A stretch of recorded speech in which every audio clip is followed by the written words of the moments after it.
আপনি যেভাবে এই পরিবারের সবার বিশ্বাস ভেঙেছেন, আপনার কি মনে হয় এই পরিবারের কেউ আপনাকে ক্ষমা করবে? রাজীব, তোমার সেই দিনটার কথা তোমার নিশ্চয়ই মনে আছে রাজীব, যেদিন বীরুর একটা কথায় তোমার দাদা দার্জিলিং এর দিকে রওনা হয়ে গিয়েছিল। ওখানে ফ্যাক্টরিতে কিছু একটা ঝামেলা চলছিল, সেটা মেটানোর জন্য। কিন্তু সেই যে গেল, ও তো আর কোনোদিন ফিরলই না। বলো, আমি তো কম অপেক্ষা করিনি, দিনের পর দিন, কিন্তু ও ফেরেনি। আমি কি করতাম বলো? তখন আমার রাইমা এইটুকু, আমি বাধ্য হয়ে ওর হাত দুটো ধরে ওকে এই বাড়িতে নিয়ে চলে আসলাম, আমার বীরুর কাছে। আমার বীরু কিন্তু কোনো প্রশ্ন করেনি। আমার বীরু আমাকে ঠাঁই দিয়েছে, ভালোবাসা দিয়েছে, সম্মান দিয়েছে, মর্যাদা দিয়েছে। আর শুধু আমাকেই না, আমার মেয়েকে বীরু নিজের মেয়ের মতো ভালোবেসেছে, নিজের মেয়ের মতো বড় করেছে, ভালো এডুকেশন দিয়েছে, কত ধুমধাম করে ওর বিয়ে দিয়েছে।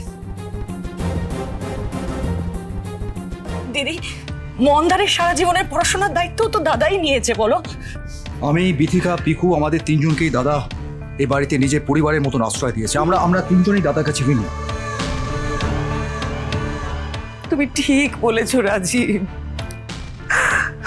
বীরু, তোর ভালোবাসা, তোর মায়া, তোর আদরের কাছে আমরা সবাই চিরঋণী। বীরু, দেখ বীরু, তোর জামাই বাবু সে তো এত বছরে আর ফিরলো না, আর ফিরবে কিনা কেউ জানেও না। আমার মেয়েটার তো বিয়ে হয়ে গেছে, বল, ও তো শ্বশুর বাড়ি চলেই গেছে। আমার আর এখানে থেকে কি কাজ? আজ যা হয়েছে এই বাড়িতে, তারপর আমি তোর সামনে আর থাকতে পারছি না। আমার লজ্জা করছে। না, আমায় ছেড়ে দে, আমি এখানে থাকতে পারবো না। আমি অনেক দূরে কোথাও চলে যাব, আমি অনেক দূরে সন্ন্যাস নিয়ে কোথাও চলে যাব বীরু। কিন্তু তার আগে আমি চাই যে তুই ওকে শাস্তি দে, তুই ওকে কঠিন শাস্তি দে। তুই নিজে হাতে ওকে ঘাড় ধাক্কা দিয়ে বাড়ি থেকে বের করে দে। তুই বের করে দে, ওকে বের করে দে এই বাড়ি থেকে।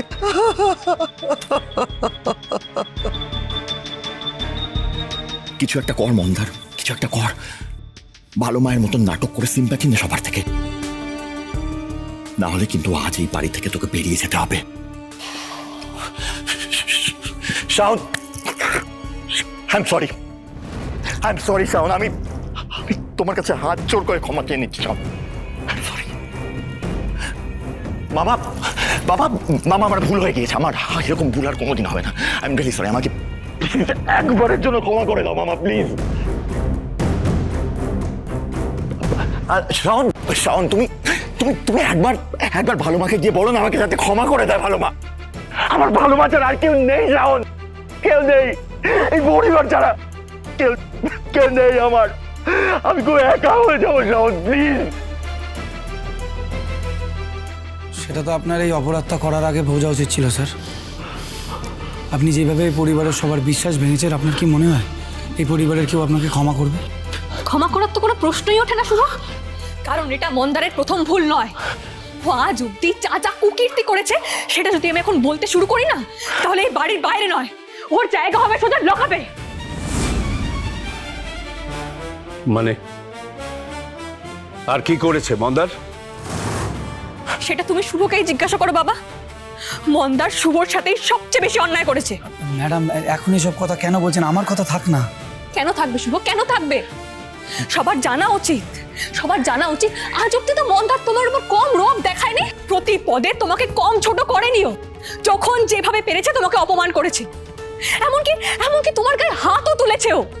সেটা রায়মাদির বিয়ের মণ্ডপেই হোক বা যে কোনো দিন নর্মাল দিন বাড়িতে। আর তুমি এতটাই ভালো মানুষ যে এর বদলা নিতে পাল্টা ওকে কোনোদিন অপমান করোনি। অপমান করা তো দূরের কথা, তুমি এই কথাগুলো কাউকে জানাও পর্যন্ত নেই। শুভ, তুমি তো আমাকে জানাতে পারতে। শুভ কি কোনোদিনও মুখ ফুটে কিছু বলে? হ্যাঁ দাদা, ও শুধু চুপচাপ আমাদের প্রোটেক্ট করে যায়, আমাদের সবার সম্মান রক্ষা করার ও চেষ্টা করে যায় দাদা। আমাকে, আমার বাবাকে, এই বাড়ির সবাইকে সব পরিস্থিতিতে আগলে রাখে, মন্দারের মতো মানুষদের থেকেই আগলে রাখে।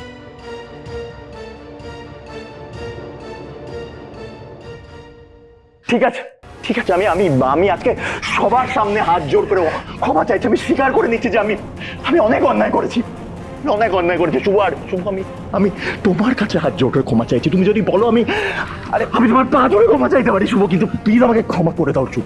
আমার কাছে নয়, যার ক্ষতি করার চেষ্টা করেছিলেন তার পা ধরে ক্ষমা চান।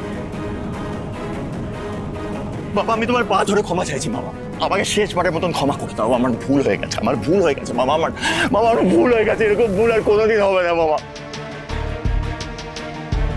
প্লিজ বাবা, ক্ষমা করে দাও আমাকে প্লিজ। পাবে না ক্ষমা। আজ তোমাকে শাস্তি পেতেই হবে। তোমার ভালো মা যে শাস্তিটা বলে গেছে সেটাই করা হবে তোমার সঙ্গে। ঘাড় ধাক্কা দিয়ে বের করে দেওয়া হবে তোমাকে বাড়ি থেকে। কি হলো বিরু? ও এখনো এখানে কেন দাঁড়িয়ে আছে? ওকে চলে যেতে বল, এখান থেকে চলে যেতে বল, চলে যেতে বল। আমি সহ্য করতে দিদি, পারছি না। দিদি প্লিজ এইভাবে কান্নাকাটি করো না, সামলাও নিজেকে। মন্দার স্যার যেটা করেছেন সেটা ভুল, কিন্তু আমার মনে হয় স্যার কেউ যদি মন থেকে নিজের অপরাধটা বুঝতে পারে তাকে প্রায়শ্চিত্ত করার একটা সুযোগ দেওয়া উচিত। শুভ, তুমি এসব কি বলছো শুভ? কি বলছি ম্যাডাম, একটা সুযোগ তো সবার প্রাপ্য। আর তাছাড়া মন্দার স্যার রঞ্জিনী ম্যাডামের প্রাণ। এভাবে যদি মন্দার স্যার বাড়ি থেকে চলে যান, রঞ্জিনী ম্যাডাম যতই বলুক না কেন, ম্যাডাম নিজেকে সামলাতে পারবেন না, এটা আপনিও খুব ভালো করে জানেন ম্যাডাম। না না শুভ, তুমি আমার কথা ভেবো না। ও আমার ভাইয়ের বিরুদ্ধে ষড়যন্ত্র করেছে। ওকে আমি কোনোদিনও ছাড়বো না, কিছুতেই ওকে ছাড়া যাবে না। ওকে চলে যেতে বলো এখান থেকে। শুনলে না, শুনলে না পিসিমণি কি বললেন? তাহলে তাহলে তুমি এখনো দাঁড়িয়ে আছো কিসের জন্য? তোমার ভালো মায়ের কথা, তুমি ভালো মায়ের কথার অন্যথা করো না। যাও যাও, এই বাড়ি থেকে বেরিয়ে যাও, যাও। মামা,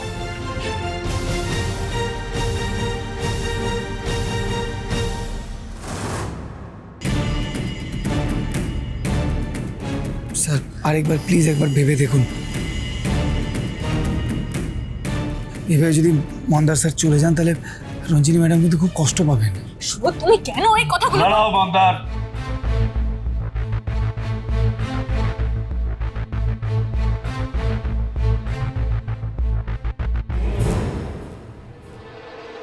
শোনো, তুমি ভুল নয় অনেক বড় অন্যায় করেছো, কিন্তু সেই অন্যায়ের শাস্তি হিসেবে তোমাকে যদি আমি এই বাড়ি থেকে বের করে দিই তাহলে সবচেয়ে বেশি কষ্ট পাবে আমার দিদি। সেটা তো আমি হতে দিতে পারি না।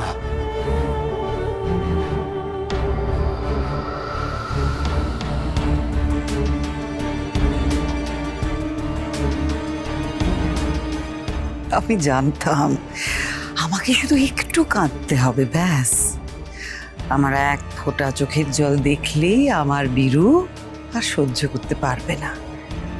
আমি সঙ্গে সঙ্গে ওকে আমার ইশারায় নাচাতে পারবো।